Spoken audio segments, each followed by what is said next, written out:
Hi friends, good morning. ಇವತ್ತು breakfast ಮತ್ತು lunch prepare ಮಾಡೋಣ ಅಂತ ಹೇಳಿ ಬ್ರೇಕ್ಫಾಸ್ಟಿಗೆ ಇಡ್ಲಿ ಮತ್ತು ಸಾಂಬಾರು ಮಾಡ್ಕೊಳ್ಳೋಣ ಅಂತ ಹಿಟ್ಟು ನೈಟೇ ರುಬ್ಬಿಟ್ಕೊಂಡಿದ್ದೆ. ಒಂದು ಪಾತ್ರೆಗೆ ಸ್ವಲ್ಪ ಹಿಟ್ಟು ತೊಗೊಂಡು ಉಪ್ಪು ನೀರು ಹಾಕಿ ಮಿಕ್ಸ್ ಮಾಡಿಕೊಂಡೆ. ಇಡ್ಲಿ ಪಾತ್ರೆಯಲ್ಲಿ ನೀರು ಬಿಸಿಯಾಗಕ್ಕಿಟ್ಟು ಪಾತ್ರೆಗೆಲ್ಲ ಎಣ್ಣೆ ಹಚ್ಬಿಟ್ಟು ಹಿಟ್ಟು ಇದು ಬೇಯಲಿಕ್ಕಿಟ್ಟೆ.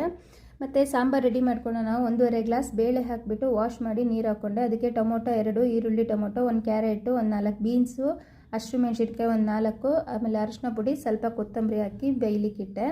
ಇಡ್ಲಿನೂ ಬೆಂದಿತ್ತು, ಸಾಂಬಾರು ಬೇಯಿತು. ಸಾಂಬಾರನ್ನ ಕಡಿಯೋದು ಬೇಡ, ಸ್ಪೂನಲ್ಲಿ ಚೆನ್ನಾಗಿ ಮಿಕ್ಸ್ ಮಾಡಿಬಿಟ್ಟು ಒಗ್ಗರಣೆ ಹಾಕ್ಕೊಂಡೆ. ಅದಕ್ಕೆ ಉಪ್ಪು ಮತ್ತು ಸಾಂಬಾರು ಪೌಡರ್ ಹಾಕಿ ರೆಡಿ ಆಯಿತು. ಮಕ್ಳಿಗೆ ಟಿಫನ್ ಹಾಕ್ಕೊಟ್ಬಿಟ್ಟು ಅವರು ತಿಂದರು.